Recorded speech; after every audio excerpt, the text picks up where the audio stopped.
Hello, in this video I want to show you which batteries you will need for Nokia Withings scale.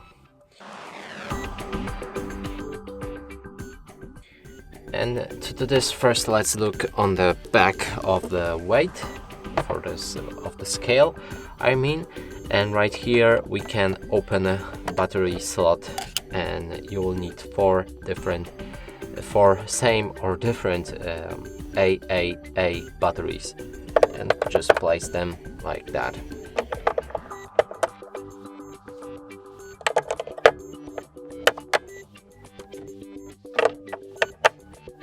And that's it for this video. Hope you like it. Please consider subscribing to our channel, leave a like and a comment below.